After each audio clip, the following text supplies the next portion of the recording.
நீங்கள் பார்த்துக் கொண்டிருப்பது உங்கள் விஜய்.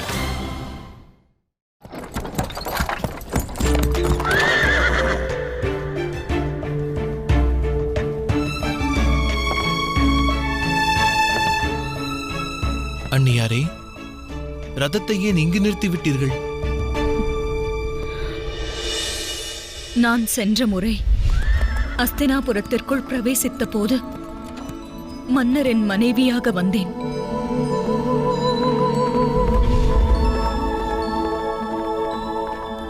ஆனால் இம்முறை நான் ஒரு குற்றவாளியாக இங்கு வந்துள்ளேன்.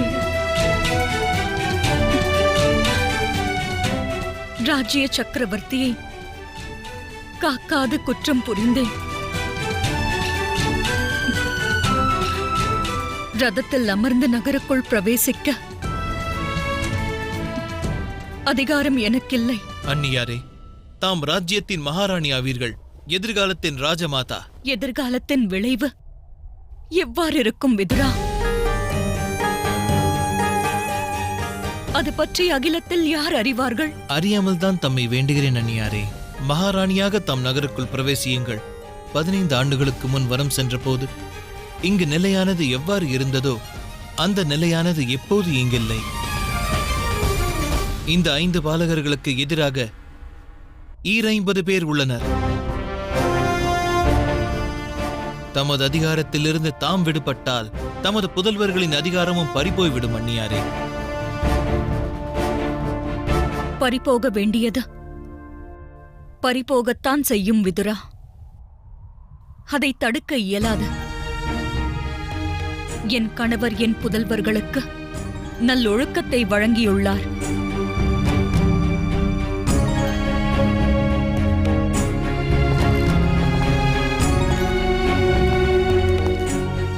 புதல்வர்களே, இங்கு வாருங்கள்.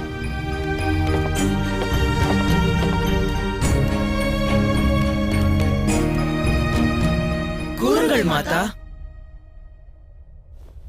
இந்த அஸ்தினாபுரம் இனி தமது இல்லமாகும். அகிலம் போற்றும் பாரதம், இது இணையில்லா காவியம். இன்று முதல் தங்களுக்கு தாய் தந்தையாக விளங்குபவர்கள் பீஷ்மர், பெரியப்பா திருதராஷ்டிரர், அவருடைய மனைவி காந்தாரி ஆவார்கள். அவர்களுக்கு சேவை செய்வது தம் அனைவரின் தர்மமாகும். அதுபோல் இங்கு தமக்கு 100 சகோதரர்களும் உள்ளனர். அவர்களிடம் அன்பை பொழிவது, அவர்களின் அன்பை ஏற்பது தம் அனைவருடைய கடமையாகும்.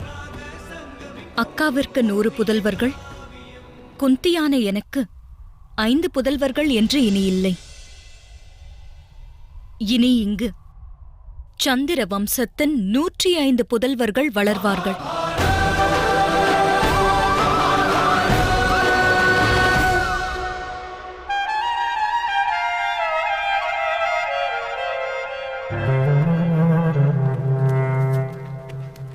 இவர்கள்தான் பாண்டவர்கள், பஞ்ச பாண்டவர்கள்.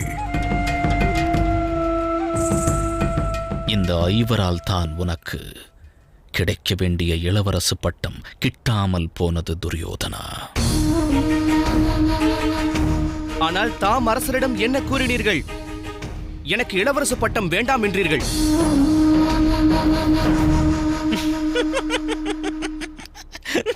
துரியோதனா, துரியோதனா கூறியது உண்மைதான். பீஷ்மன் என்பவனே அதற்கு காரணம். அக்கிழவன் என்னிடத்தில் பாரபட்சம் பார்க்க மாட்டேன் என்று உரைத்தான். அந்த பீஷ்மன் குலத்தாழ்ச்சியில் பிறந்த விதுரன்.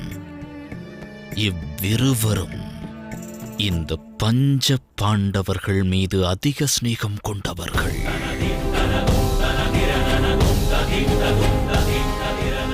இந்த தகவலை உன் இதயத்தில் அஸ்திவாரமாக்கு.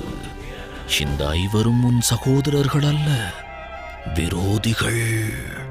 விரோதிகள்.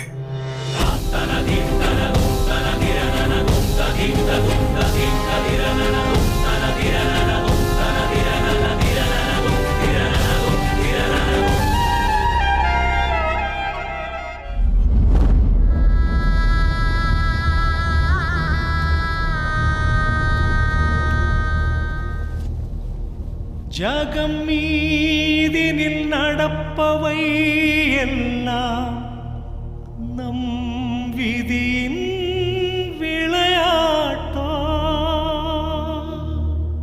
யார்தான் அறிவாரதனை நொடிதனில் மாறிடுமே.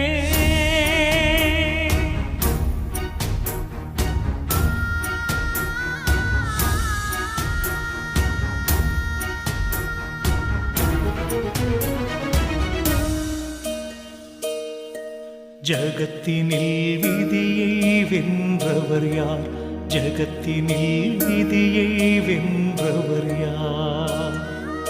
கரை புரண்டோடும் வாழ்வெனும் நதிக்கு கரைகள் சுகதுக்கமே. ஜகத்தினில் விதியை வென்றவர் யார்? ஜகத்தினில் விதியை வென்றவர் யார்?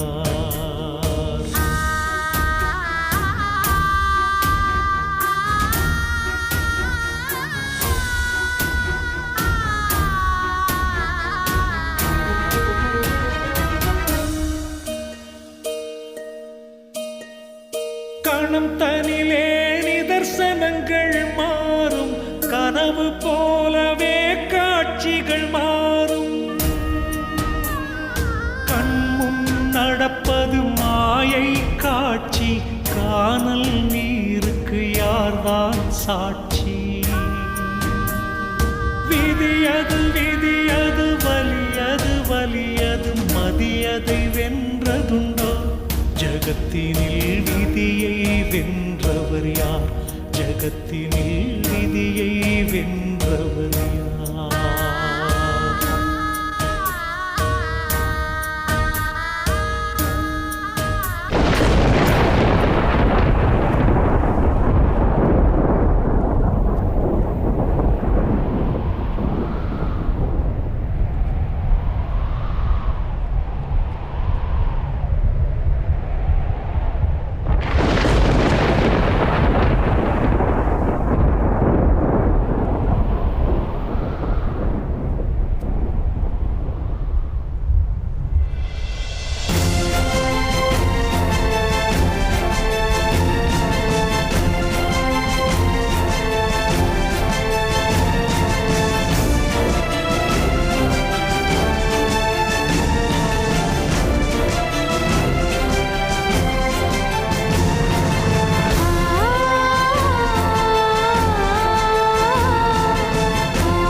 இறைவன் கருணையால் நலமோடு வாழ்வாய்.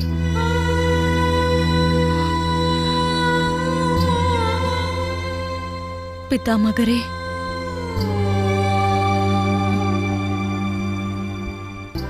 இவர்கள் என்னுடைய 5 புதல்வர்கள். நானும் இவர்களும் இங்கு தஞ்சம் புக வந்துள்ளோம். தவறு குந்தி, அவ்வாறு கூறாதே. தாம் ஏன் தஞ்சம் புக வேண்டும்? இங்கு தமக்கு உரிமை உள்ளது. வாருங்கள். ஆயுஷ்மான் பவ.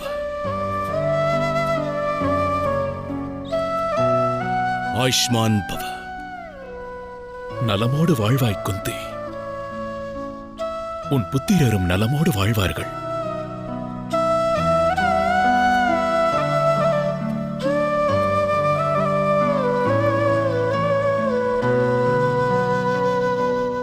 ஆயுஷ்மான் பவ.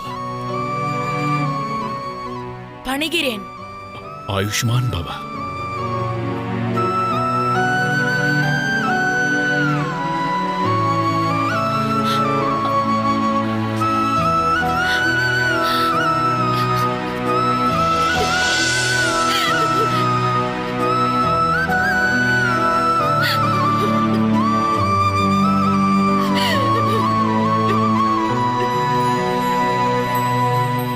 மகாராணி, அந்நியாரை ஆலயம் அழைத்துச் செல்வதற்கான முகூர்த்தம் நெருங்கிவிட்டது.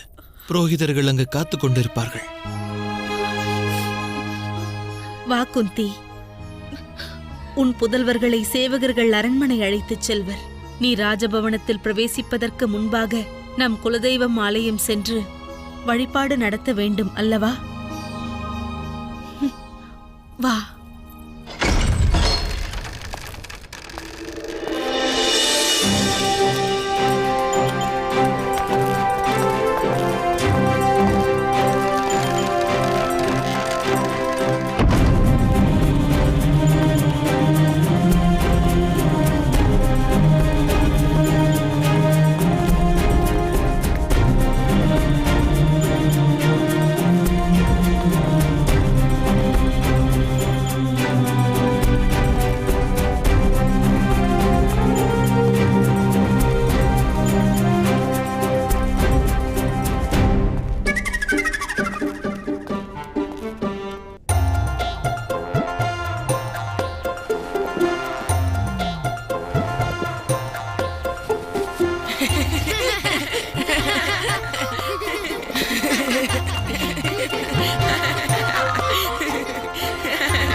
பீமா, பரிகாசம் செய்வதை விடு.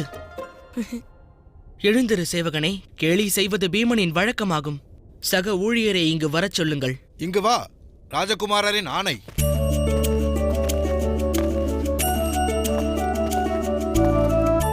தாம் மல்யுத்த வீரர் போல் தோன்றுகிறது. ஆம் குமாரரே, மகதத்தில் நான் கற்றேன். ஆனால் என் ராஜ்யம் இதுவாகும். நான் தம்மிடம் வந்தால் மல்யுத்த வித்தையை எனக்கு கற்றுத் தருவீர்களா? அதல்ல குமாரா, எம்மைப் போல் ராஜகுமாரர்கள் மல்யுத்தம் பயில மாட்டார்கள். இந்த மல்யுத்த கலையில் ஆக்ரோஷம் அதிகம். உடலில் எண்ணெய் மண்ணை தடவிக்கொள்வோம். அந்த வித்தையையும் கற்பது அவசியமாகும். மகதம் சென்று போரிடும் நிலை வந்தால் என்ன செய்வது? தம்மை போன்ற குரு அப்போது கிடைக்க மாட்டாரே.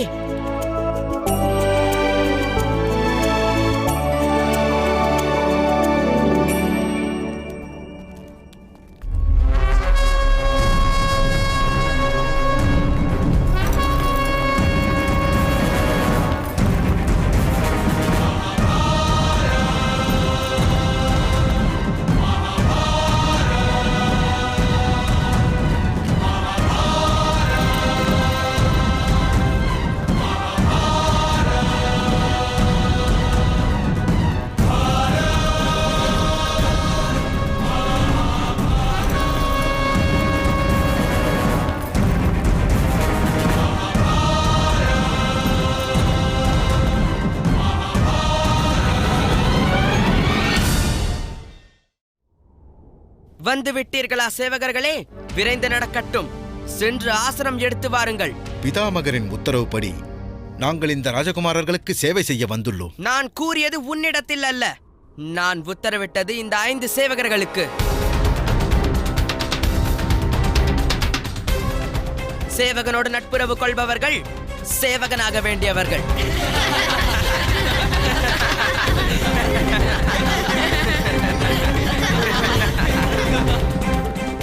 அதெல்லாம் இருக்கட்டும், எம்மை அனைவரும் வணங்குங்கள். அவசியம். நகுலா, சகாதேவா, துச்சாதனன் உங்களை விட மூத்தவன், வணங்குங்கள். பிறப்பில் இளையவர்கள் மூத்தவர்களை வணங்க வேண்டியது அவசியமாகும். மூத்தவன் என்ற பேச்சிற்கு இடமில்லை.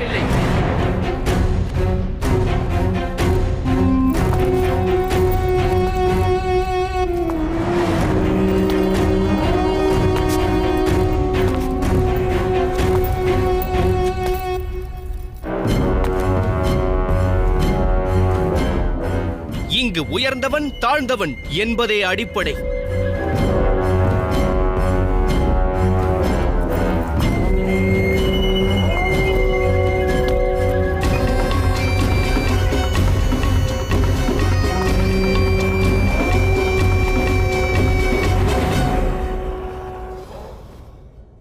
சக்கரவர்த்தியின் புதல்வர்கள் எவரையும் வணங்க மாட்டார்கள். அனைவரும் எம்மையே வணங்க வேண்டும். தாம் ஐவரும் எம் அனைவரின் காலில் விழுந்து வணங்க வேண்டும். வணங்குங்கள். இதுவே உங்களுக்கு நிரந்தரம்.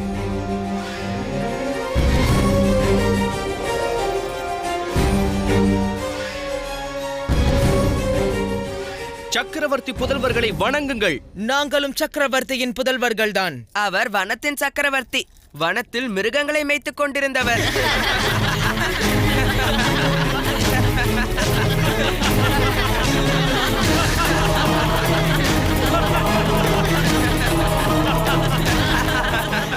அஸ்தினாபுரத்தின் அரசன் என்ற முடிசூட்டு விழா எமது தந்தைக்கு நடந்தது. அதில் சந்தேகம் இருந்தால் சென்று விசாரித்து பாருங்கள். விவாதம் வேண்டாம் பீமா. யாம் அனைவரும் தம்மை வணங்குகிறோம். ஆனால் ஒன்றை தாம் அறியவில்லை போல் தோன்றுகிறது. வணக்கத்தை பெறும் அதிகாரம் இல்லாதவர்கள் இதன் மூலம் பாவம் செய்தவர்களாகிறார்கள். யுவராஜனை வணங்குவதில் தவறில்லை. ராஜ்யத்தின் யுவராஜன் ஒருவன் மட்டுமே. அதை நானும் ஒப்புக்கொள்கிறேன். அது நானாவேன். என் தம்பியர் தம் அனைவரையும் வணங்குவார்கள். அதற்கு முன்பாக உனது தமையின் யுதிஷ்டிரன் என்னை வணங்க வேண்டும்.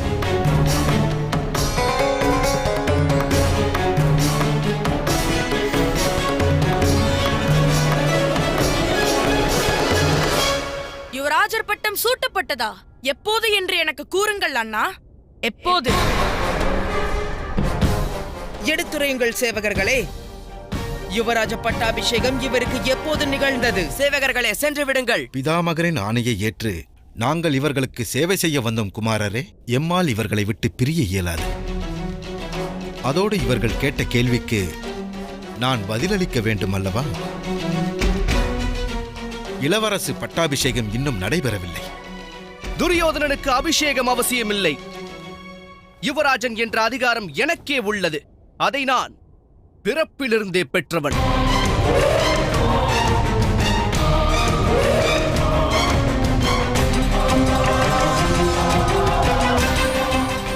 துரியோதனா,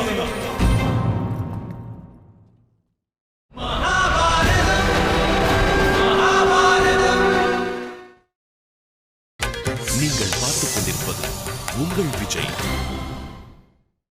துரியோதனனுக்கு அபிஷேகம் அவசியமில்லை. யுவராஜன் என்ற அதிகாரம் எனக்கே உள்ளது.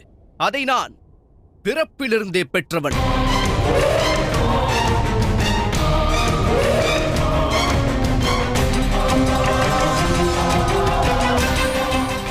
துரியோதனா,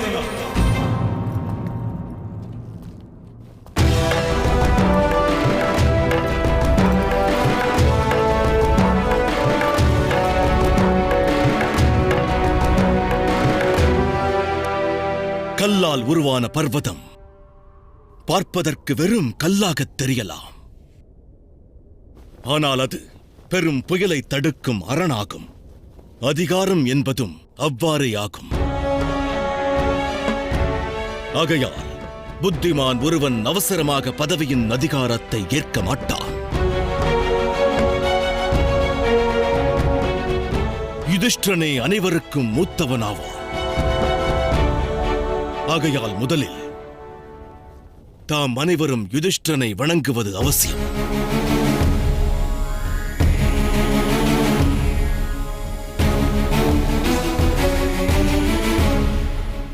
யுதிஷ்டிரனை வணங்குங்கள். இது என்னுடைய ஆணையாகும்.